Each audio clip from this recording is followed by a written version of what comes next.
फारूक साहब, सबसे पहले आपसे, आपने तहकीकात की सारे मामले की, आ गई सीसीटीवी फुटेज आखिर में लीक ही हो गई आपके पास, जाहिर है आपने पहले देखी होगी, जिब्रान नासिर इसको मार्च में देख चुके थे, क्यों ये मामला उस तरीके से आगे नहीं बढ़ सका जब सारी की सारी चीजें आया हो गई थी? शाहजेब साहब, इसमें दो तीन चीज़ें बहुत इंपॉर्टेंट हैं जिसको हमें समझना पड़ेगा कि पुलिस के काम में जब हम कोशिश कर रहे होते हैं कि क्राइम को कंट्रोल करें, तो उसके साथ साथ हमें ये भी कोशिश करनी चाहिए कि हम पब्लिक का ट्रस्ट भी अपने ऊपर बिल्ड करें, कि हम जो अपना काम कर रहे हैं इतनी खूबसूरती से, इतनी बेहतर तरीके से करें कि लोग उसको अप्रिशिएट करें।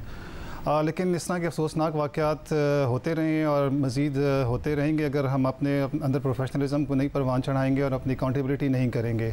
इस वाक़े में भी जैसा आपने उसकी डिटेल्स अभी सामने आ रही हैं, तो आपने देखा कि इनिशियली सब ने उसको अप्रिशिएट किया, उनको लोगों को तारीफ़ें की गई, उनको तारीफ़ी इसनाद भी मिल गई, लेकिन शुरू दिन से इस पर डाउट्स थे। कोई भी एक प्रोफेशनल पुलिस ऑफिसर जब भी सारे वाक़यात को देखता है या उसको जज कर रहा होता है, तो उसको नज़र आ जाता है कि इस वाक़े में कहीं ना कहीं कोई लूप होल है।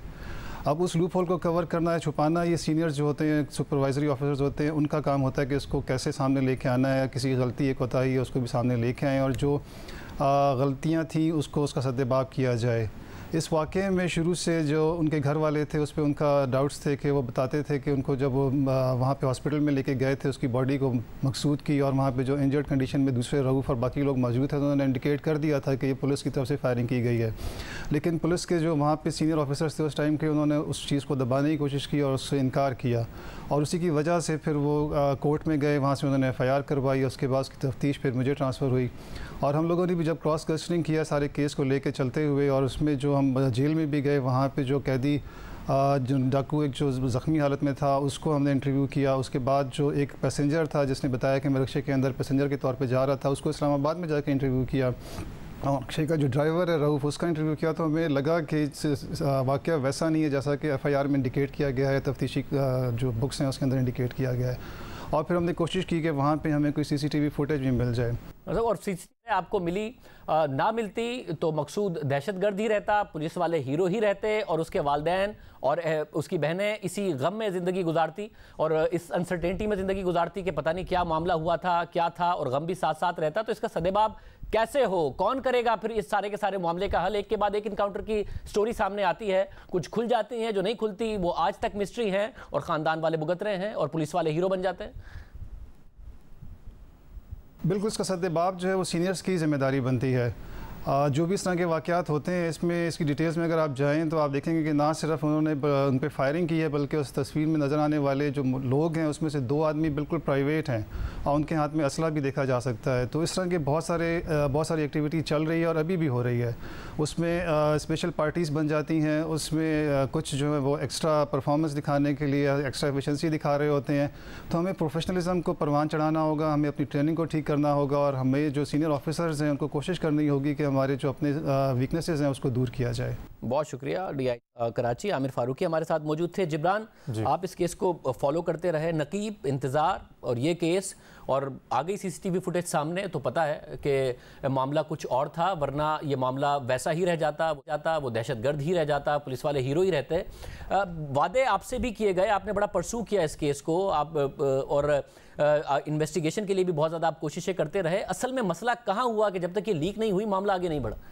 सर देखिए, नकीब के केस में भी इन्वॉल्व रहा, इंतज़ार के केस में भी इन्वॉल्व रहा, इस केस में भी इन्वॉल्व रहा, और हर जगह कहीं ना कहीं दिली ख्वाहिश थी कि यार ये झूठ निकले हमारा शक, ये एतमाद ना उठे आवाम का पुलिस से।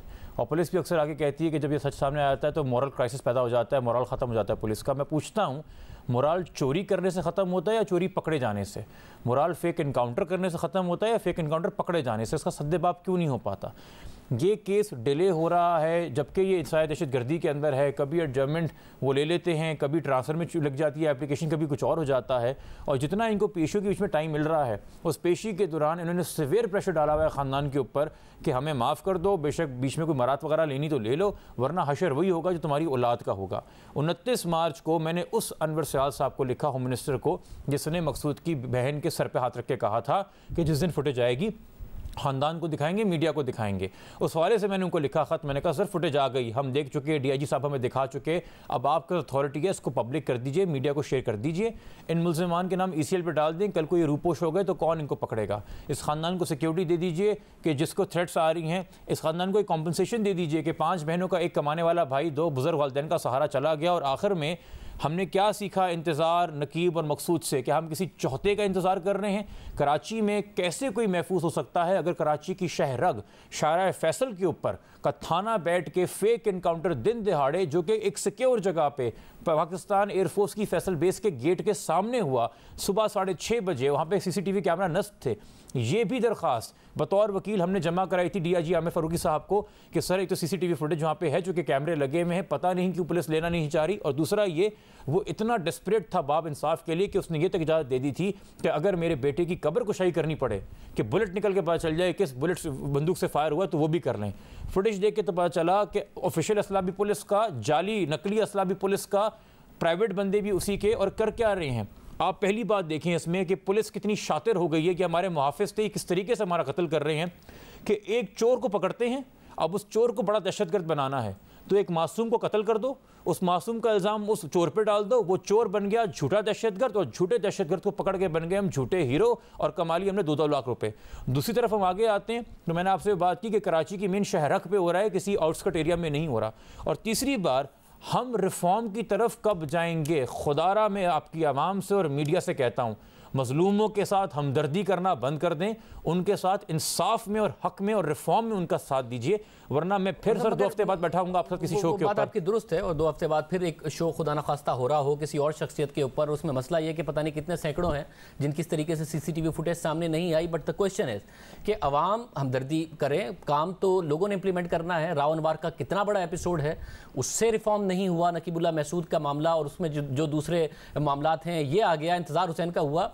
कहाँ पर रुकावट है कि ये इनकाउंटर्स का सिलसिला खत्म नहीं हो रहा? किसी को भी मार दें और उसके बाद पुलिस कुछ भी कह दे, और बकौल आपके कि पुलिस तो लेना ही नहीं चाह रही थी और कह रही थी CCTV फुटेज एग्जिस्ट नहीं करती, हालांकि एग्जिस्ट करती है। रुकावट ये है सर कि रियासत आके हाथ तो रखती है मकसूद के वालिद के सर पे, बहनों के सर पे, हाथ तो रखती है नकीबुल्लाह के वालिद के कंधे के ऊपर, हाथ तो रखती है इंतज़ार के वालिद के ऊपर, मगर पुश्त पे खड़ी होती है उस SSP के जिसके गार्डों ने इंतज़ार को मारा, उस राव अनवार के जिससे नकीब को मारा, और इन ऐसा तारिक खान उसके 3 साथियों पे जिन्होंने मकसूद को मारा। ये रियासत क्या पैगाम दे रही है? आप क्यों इस शहर के नौजवानों को अदम तहफ़्फ़ुज़ का, और ये किसी एक लसानियत का मतलब नहीं है, नकीब, मकसूद, इंतज़ार तीनों अलग अलग लसानियत के लोग हैं, इनमें बात कॉमन है 3, कराची वाले हैं, शहरी हैं, पाकिस्तानी हैं, और चौथा ये कि चारों मासूम थे। हम कहाँ पे किस बुनियाद के ऊपर इस किस्म को खोखला कर रहे हैं? और ये चंद काली भेड़ें जो हैं पूरे क्राइसिस में लेके जा रही हैं पुलिस को इस वक्त। शुक्र है DIG आमिर फारूकी जैसे ऑनेस्ट अफसर हैं जो पता नहीं न जाने किस दबाव के बावजूद आके खुली बात कर रहे हैं, और उन्होंने हमें फुटेज प्रिक्योर करके दिया वहाँ से। ये अहम बात है कि सुहेल अनवर सियाल साहब से हमने कोशिश की कि हमारा राब्ता हो, क्योंकि उन्होंने वादा किया था इस फुटेज के हवाले से अगर अभी भी प्रोग्राम में ज्वाइन कर लें बहुत अच्छी बात है। AD ख्वाजा साहब से हमने राब्ता किया तो उन्होंने कहा कि मैंने ही आमिर फारूकी को, ये सब सारा वाकया हुआ तो असाइन की थी इसकी इन्वेस्टिगेशन एक अच्छे ऑफिसर। 17 फरवरी को CPLC का इवेंट था, मजाक की बात कह लीजिए, इवेंट का नाम ही था अकाउंटेबल पुलिसिंग। वहाँ पे मैं भी स्पीकर था, IG साहब भी स्पीकर थे, DIG आज़ाद साहब भी स्पीकर थे, वहाँ पे मेरे साथ मकसूद के वालिद थे। ये बता रहे थे कि हमसे गलती हुई इंतज़ार के केस में, नकीब के केस में, मगर ये देखो कितना अच्छा इनकाउंटर है। मैंने कहा सर अगर अच्छा इनकाउंटर है तो इसकी फुटेज दे दीजिए। उन्होंने कहा जी फुटेज एग्जिस्ट ही नहीं करती। मैंने कहा पहले इन्वेस्टिगेशन से आपने बात कर दिया कि मामला दबा दिया जाए। फिर मैंने उनसे कहा, मैंने कहा सर चलिए अगर फुटेज एग्जिस्ट नहीं करती कम से कम इन्वेस्टिगेशन ऑफिसर के भरोसे का दे दीजिए। तो उन्होंने मीडिया में अनाउंस किया कि आप जिसको नॉमिनेट करेंगे। फिर 1 हफ्ते बाद हमने खुद देख के कि हम डिपार्टमेंट में कोई ऐसा अफसर ढूंढें जो कॉम्प्रोमाइज़ नहीं करेगा। उसका नाम हमने 27 की तारीख को, 27 फरवरी को लिखा IG साहब को खत, तो 28 फरवरी को नोटिफिकेशन निकला कि हम आमिर फारूकी साहब को दे रहे हैं। इसको पल पल फॉलो करना पड़ा एक केस को, मगर मैं ये सोचता हूँ कि 2 करोड़ के शहर के अंदर किस केस को इस तरह से बारीकी से फॉलो किया जाएगा, वरना ये तो इनाम बांट के हीरो बनाते रहेंगे ऐसा तारीख से लोगों को। बहुत शुक्रिया जिब्रान नासिर, और बिल्कुल दुरुस्त बात। तरीके से रिफॉर्म्स होंगे कैसे? हुकूमतों की जिम्मेदारी है, रियासती इदारों की जिम्मेदारी है। एक के बाद एक वाकया, कितने वाकया हैं जो वाकयात हैं जो मीडिया की नज़र से ओझल हैं, जिनकी CCTV फुटेज होती नहीं है, होती है तो मंजर-ए-आम पर नहीं आ पाती, जिनको जिब्रान नासिर जैसे एक्टिविस्ट फॉलो नहीं कर पाते, तो वो फिर इसी तरीके से डाकू ही रहते हैं। अपने वालिदैन उनके आवाज़ उठाते रहते हैं, पुलिस इनाम ले लेती है। रिफॉर्म जब तक नहीं होंगे ये वाकयात होते रहेंगे, चाहे वो सैकड़ों की तादाद में हो, चाहे राव अनवार जैसे वाकयात खुलकर मंजर-ए-आम पर आ जाएं, मगर हुआ अब तक कुछ नहीं।